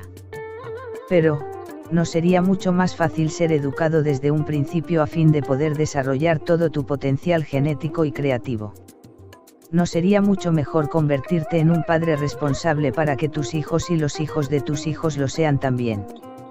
De esta forma, la reprogramación sería innecesaria y convertiríamos el planeta en un lugar más feliz y pacífico. Un brillo en los ojos de tus padres, la concepción responsable y el embarazo responsable. Todos conocemos la expresión, cuando no eras más que un brillo en los ojos de tus padres. Esta frase evoca la felicidad de unos padres cariños que desean de verdad tener un hijo. Es también una frase que resume los descubrimientos de las últimas investigaciones genéticas, que afirman que los padres deberían alimentar ese brillo en los ojos meses antes de concebir un hijo. El hecho de fomentar de la respuesta de crecimiento puede dar como resultado hijos más inteligentes, más sanos y más felices. Las investigaciones revelan que los padres actúan como ingenieros genéticos con sus hijos durante los meses previos a la concepción. En las etapas finales de la maduración del óvulo y del espermatozoide, se ajusta la actividad de los grupos de genes específicos que darán forma al niño que está por nacer mediante un proceso llamado impresión genómica. Surani, 2001, Reiki Walter, 2001. La investigación revela que los acontecimientos de la vida de los padres influyen en la mente y el cuerpo de su hijo, una idea espeluznante si se tiene en cuenta que la mayoría de las personas no están preparadas para tener hijos. Bernie escribió en un libro titulado Pre-Parenting, Nurturing Your Child from Conception, existe una gran diferencia entre los hijos concebidos por amor, por odio o por tedio, importa incluso si la madre desea quedarse embarazada o no. Los padres 10 hacen mejor cuando viven en un entorno tranquilo y estable, libre de adicciones, y cuentan con el apoyo de la familia y los amigos. Curiosamente, las culturas aborígenes conocen la influencia del ambiente en la concepción desde hace milenios. Antes de concebir un hijo, las parejas purifican mente y cuerpo en un rito ceremonial. Existe un impresionante grupo de investigación que está estudiando la importancia de la actitud de los padres en el desarrollo del feto tras la concepción. Una vez más, Bernie dice, de hecho, el enorme peso de las evidencias científicas que han surgido durante la última década exige que reconsideremos las capacidades físicas e intelectuales de los nonatos. Tanto si están dormidos como despiertos, los estudios muestran que los nonatos perciben constantemente los actos, los pensamientos y los sentimientos de su madre. Desde el momento de la concepción, las condiciones del útero moldean el cerebro y establecen las bases de la personalidad, el temperamento emocional y la capacidad del pensamiento lógico del niño. Ha llegado el momento de señalar que la nueva biología no es un regreso a esa época en la que se culpaba a las madres de cada dolencia que la medicina no comprendía, desde la esquizofrenia al autismo. Las madres y los padres son responsables de la concepción y del embarazo, aun cuando sea la madre quien lleva al hijo en su vientre. Lo que hace el padre afecta profundamente a la madre, lo que a su vez afecta al hijo en desarrollo. Por ejemplo, si el padre se marcha y la madre comienza a preguntarse cómo saldrá adelante, su marcha cambia por completo la interacción entre la madre y el hijo que está por nacer. De forma similar, los factores sociales como la falta de empleo, el alojamiento, la asistencia médica o las interminables guerras que hacen que los padres se alisten en el ejército, pueden afectar a los progenitores y, por tanto, también al niño. La esencia de la paternidad responsable es que tanto las madres como los padres se responsabilicen de educar niños sanos, inteligentes, productivos y llenos de alegría. Claro está que no podemos culpamos, y tampoco a nuestros padres, por los fracasos de nuestra vida o de la vida de nuestros hijos. La ciencia concentra nuestra atención en el determinismo genético y no nos informa de la influencia que las creencias tienen en la vida ni, lo que es más importante, de cómo influyen nuestros comportamientos y actitudes en la vida de nuestros hijos. La mayoría de los obstetras tampoco sabe lo importantes que son las actitudes paternales en el desarrollo del bebé. Según el determinismo genético que les inculcaron cuando estudiaban, el desarrollo fetal está regulado por los genes y la madre tiene muy poco que ver. En consecuencia, Los obstetras y ginecólogos se preocupan poco de estas cosas durante el embarazo de la madre. Come bien. Hace ejercicio con regularidad. Esas preguntas se concentran en lo que ellos creen que es el papel fundamental de la madre, el suministro de nutrientes que el feto programado genéticamente necesita para desarrollarse. Sin embargo, el niño en vías de desarrollo recibe mucho más que nutrientes a través de la sangre materna. Junto con los nutrientes, el feto absorbe los excesos de glucosa si la madre es diabética, y un exceso de cortisol o de alguna otra hormona del estrés si la madre padece ansiedad crónica. Hoy en día las investigaciones ofrecen una nueva visión sobre el funcionamiento del sistema. Si la madre padece estrés, se activa su eje HPA, lo que desencadena la respuesta de huida o lucha en un entorno amenazador. Las hormonas del estrés preparan el cuerpo para la respuesta de protección.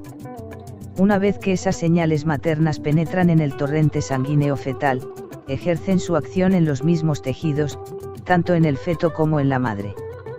En ambientes estresantes, la sangre del feto se dirige fundamentalmente a los músculos y al cerebelo para aportar los requerimientos nutricionales que necesitan las extremidades y la región del cerebro responsable de los comportamientos reflejos que nos mantienen con vida. Al apoyar la función de los sistemas encargados de la protección, se restringe el aporte sanguíneo de las vísceras y las hormonas del estrés inhiben la función del cerebro anterior. El desarrollo de los tejidos y órganos fetales es proporcional a la cantidad de sangre que reciben y a la función que desarrollan. Cuando atraviesan la placenta, las hormonas de una madre que padece ansiedad crónica alteran profundamente la distribución del aporte sanguíneo del feto y cambian las características del desarrollo de la fisiología de su hijo. Lasage, et al. 2004, Christensen, 2000, Arnsten, 1998, Leutwiler, 1998, Sapolsky, 1997, Sandman, et al., 1994. En la Universidad de Melbourne, la investigación llevada a cabo por Emarilyn Wintour en ovejas, que psicológicamente son bastante parecidas a los humanos, ha revelado que la exposición prenatal a cortisol conduce a la postre a una elevada presión sanguínea. Dodik, et al., 2002. Los niveles de cortisol fetal juegan un papel muy importante en el desarrollo de las unidades de filtración renales, las nefronas. Las nefronas están involucradas en la regulación del balance salino corporal y, por tanto, son muy importantes en el control de la presión sanguínea o tensión arteria. El exceso de cortisol producido por una madre estresada modifica la formación de las nefronas del feto. Un efecto adicional del exceso de cortisol es el cambio desde el estado de crecimiento al de protección que se produce tanto en la madre como en el feto. Como resultado, el efecto inhibidor del crecimiento del exceso de cortisol en el útero provoca que los niños nazcan más pequeños. Las condiciones poco óptimas en el útero que dan como resultado niños de menor peso se han relacionado con un buen número de enfermedades de la edad adulta que Nathaniels reseña en su libro Life in the Womb, entre las que se incluyen la diabetes, las enfermedades cardíacas y la obesidad. El Dr. David Barker de la Universidad de Southampton ha descubierto, por ejemplo, que cuando un varón pesa menos de 2,5 kilogramos en el momento del nacimiento tiene un 50% más de posibilidades de morir a causa de una enfermedad cardiovascular que uno que pese más al nacer.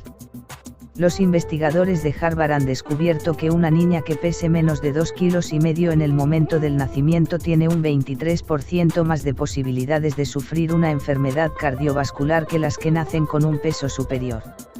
Y David Lian, de la Escuela Médica de Higiene y Medicina Tropical de Londres, ha descubierto que la diabetes es 3 veces más común en los varones de 60 años que nacieron pequeños y delgados. La importancia que se le ha otorgado recientemente al ambiente prenatal se extiende hasta el estudio del coeficiente de inteligencia, CO, un rasgo que los deterministas genéticos y los racistas creían dependiente de los genes. En 1997, Bernie Devlin, un profesor de psiquiatría de la Facultad de Medicina de la Universidad de Pittsburgh, analizó cuidadosamente 212 estudios previos que comparaban el coeficiente de inteligencia de varios grupos de gemelos, de hermanos y de padres e hijos. llegó a la conclusión de que los genes suponían solo un 48% de los factores que determinan el coeficiente de inteligencia. Y cuando se tienen en cuenta los efectos sinérgicos de la mezcla de los genes maternos y paternos, el componente de inteligencia heredado baja aún más, hasta un 34%, Devlin, et al., 1997, MCG 1997. Devlin descubrió también que las condiciones ambientales durante el desarrollo prenatal influían de forma muy significativa en el coeficiente de inteligencia. Reveló que casi un 41% del potencial de inteligencia de los niños está regulado por factores ambientales. Los estudios previos ya habían descubierto que beber y fumar durante el embarazo podía disminuir el CI de los niños, al igual que la exposición al plomo durante el desarrollo uterino. La lección que deben aprender las personas que desean ser padres es que se puede reducir de forma drástica la inteligencia de su hijo por el mero hecho de no llevar bien el embarazo. Los cambios en el coeficiente de inteligencia no son accidentales, están relacionados de manera directa con las alteraciones del flujo sanguíneo en el cerebro que padece estrés. En mis conferencias sobre la paternidad responsable cito un buen número de estudios, pero también muestro un vídeo de una organización italiana de paternidad responsable, la Asociazione Nazionale di Educazione Prenatale, que ilustra con todo detalle la relación de interdependencia entre los padres y el hijo que está por nacer. En este vídeo, una madre y un padre se enzarzan en una discusión mientras a la mujer le hacen una ecografía. Se puede apreciar cómo el feto da un respingo cuando comienza la discusión.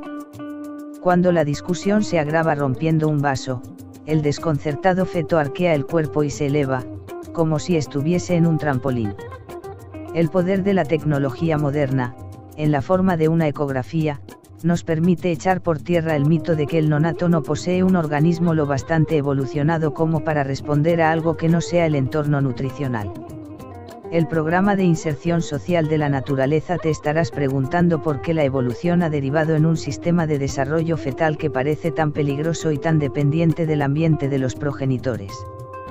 En realidad, es un sistema de lo más ingenioso que ayuda a garantizar la supervivencia de la descendencia. Al final, el niño se encontrará en el mismo ambiente que sus padres. La información adquirida mediante la percepción paterna del entorno se transmite a través de la placenta y orienta la fisiología fetal para que el niño pueda enfrentarse de un modo más eficaz a las necesidades futuras que encontrará tras su nacimiento. No obstante, con los medios que pone a nuestra disposición la ciencia hoy en día, los padres tienen elección. Pueden reprogramar cuidadosamente sus creencias restrictivas sobre la vida antes de traer a sus hijos a este mundo. La importancia de la programación paternal pone en entredicho la idea de que nuestros rasgos, tanto los positivos como los negativos, están determinados únicamente por nuestros genes. Tal y como hemos visto, los genes son modulados, dirigidos y adaptados por las experiencias adquiridas en el entorno. A todos nos han enseñado a creer que las habilidades artísticas, atléticas o intelectuales vienen determinadas en los genes. Sin embargo, sin importar lo buenos que sean los genes, si las experiencias de un individuo durante su desarrollo están plagadas de abusos, negligencias o percepciones erróneas, la consecución del potencial de sus genes no llegará a realizarse. Liza Minnelli tenía los genes de su madre, la estrella de cine Judy Garland, y los de su padre, el director de cine Vincent Minnelli. La carrera de Liza, la cima de su estrellato y el infierno de su vida personal, son guiones que fueron interpretados por sus padres y almacenados en su mente subconsciente.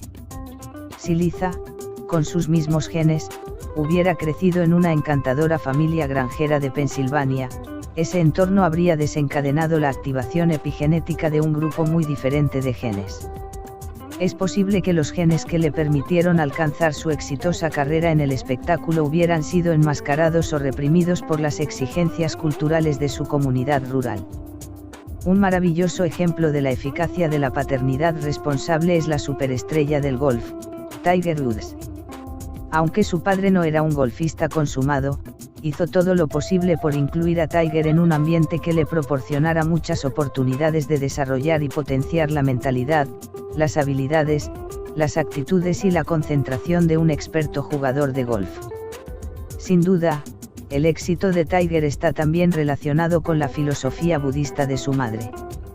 De hecho, los genes son importantes, pero su importancia solo se revela bajo la influencia de una paternidad responsable y la abundancia de oportunidades del entorno. Madres y padres responsables. Suelo terminar mis conferencias con la advertencia de que somos personalmente responsables de todo lo que ocurre en nuestras vidas. Semejante final no me convierte en alguien muy popular entre la audiencia. Hay mucha gente que no puede soportar semejante responsabilidad.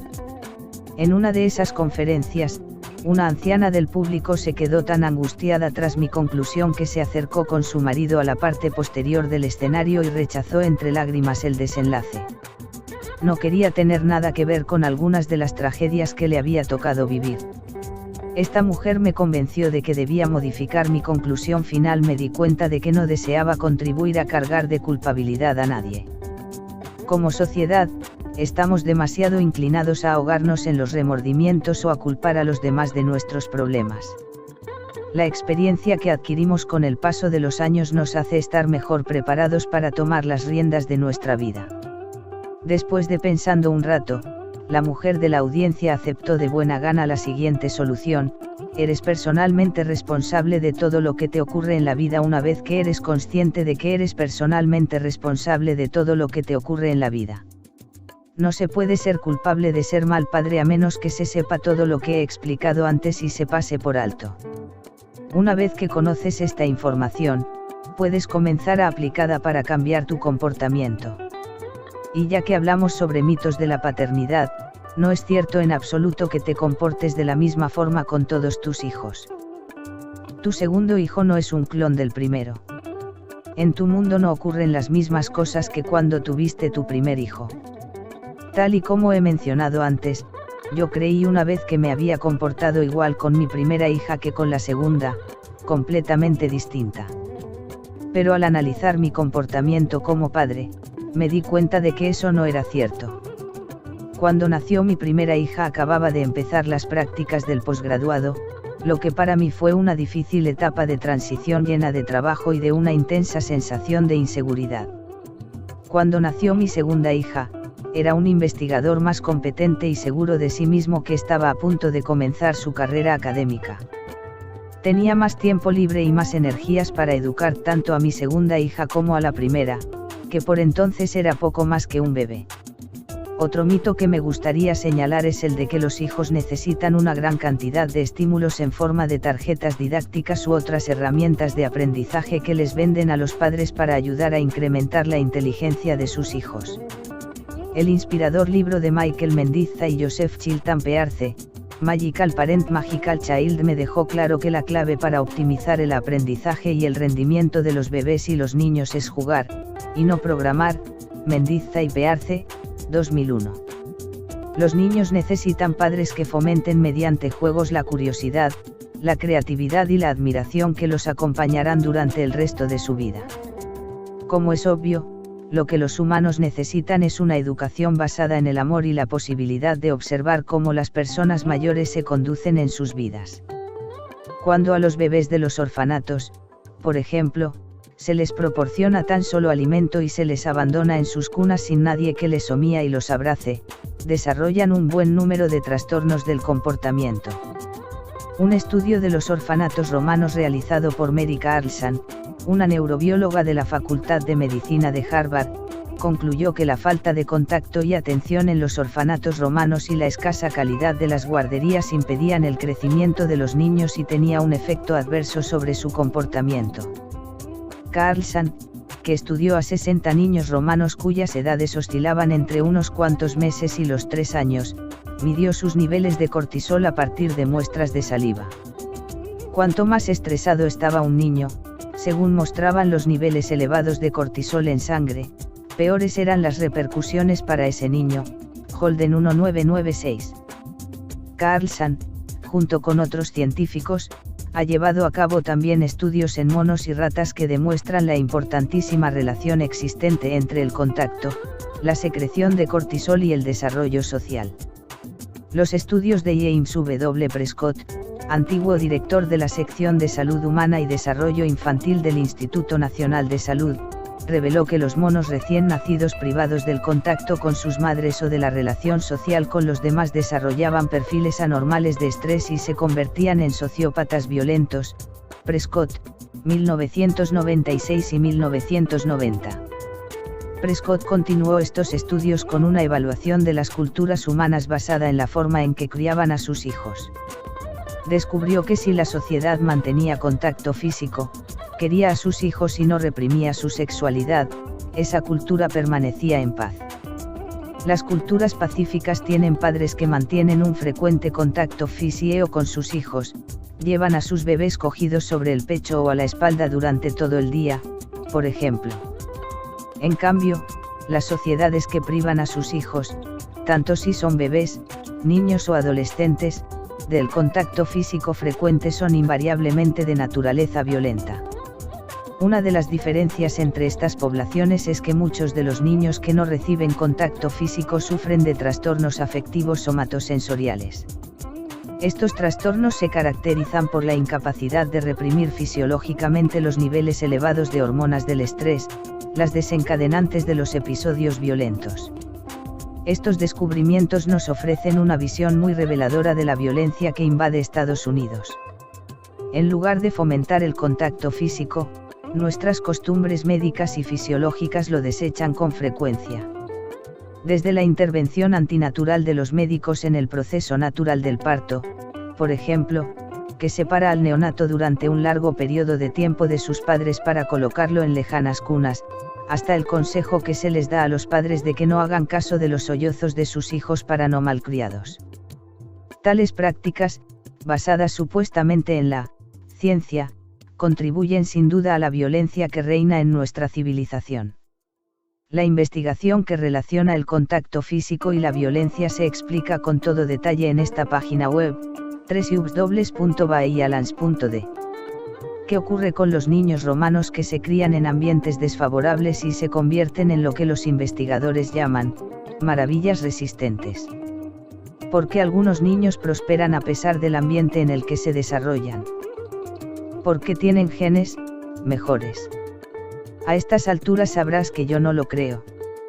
Es más probable que los padres biológicos de esas maravillas resistentes les proporcionaran un entorno pre y perinatal favorable, al igual que una buena alimentación en los puntos cruciales del desarrollo del niño. La lección que tienen que aprender los padres adoptivos es que no deben pretender que las vidas de sus hijos comiencen cuando llegan a su nuevo entorno. Tal vez los padres biológicos ya hayan programado a sus hijos con la creencia de que no son deseados ni dignos de amor. Con un poco de suerte, tal vez hayan recibido en algún punto crucial de su desarrollo mensajes positivos y reconfortantes por parte de sus cuidadores. Si los padres adoptivos no conocen la existencia de la programación pre y perinatal, quizá no puedan enfrentarse de una forma realista con los problemas que surgen tras la adopción. Quizá no se den cuenta de que sus hijos no han llegado hasta ellos como una página en blanco, como tampoco los recién nacidos llegan al mundo como páginas en blanco, sin verse afectados por los 9 meses que han pasado en el útero de su madre. Es mejor reconocer la existencia de esa programación y, si es necesario, esforzarse por cambiarla. Tanto para los padres adoptivos como para los que no lo son, el mensaje está claro: los genes de tus hijos reflejan solo su potencial, no su destino. Es cosa tuya proporcionarles un entorno que les permita desarrollar su máximo potencial. Date cuenta que no he dicho que los padres deban leer un montón de libros sobre cómo aprender a ser buenos padres. He conocido a mucha gente a la que le atraen las ideas que expongo en este libro. Pero el interés intelectual no es suficiente. Yo mismo lo he comprobado. Intelectualmente era consciente de todo lo que aparece en este libro, pero antes de que hiciera un esfuerzo por cambiar, no tuvo ninguna influencia en mi vida. Limitarse a leer el libro y a pensar que tu vida y la de tus hijos cambiará por sí sola sería lo mismo que aceptar la última píldora mágica farmacéutica creyendo que lo arreglará todo. Nada se soluciona hasta que uno no se esfuerza por cambiar. He aquí mi desafío. Deshazte de los miedos infundados y procura no inculcar miedos innecesarios ni creencias limitadoras en el subconsciente de tus hijos. Sobre todo, no aceptes el mensaje fatalista del determinismo genético. Puedes ayudar a tus hijos a desarrollar todo su potencial y puedes cambiar tu vida personal. No estás atrapado por tus genes. Ten en cuenta las lecciones sobre las respuestas de crecimiento y protección de las células y cambia tu vida de manera que te permita crecer siempre que sea posible. Y recuerda que para los seres humanos el mejor promotor del crecimiento no son los colegios de lujo, los juguetes más grandes o el trabajo mejor pagado. Mucho antes de que existieran la biología celular y los estudios sobre los niños de los orfanatos, los padres responsables y visionarios como Rumi, sabían que el mejor promotor del crecimiento de los humanos, tanto de los adultos como de los bebés, es el amor. Toda una vida sin amor no cuenta, el amor es el agua de vida, bébela con el alma y el corazón.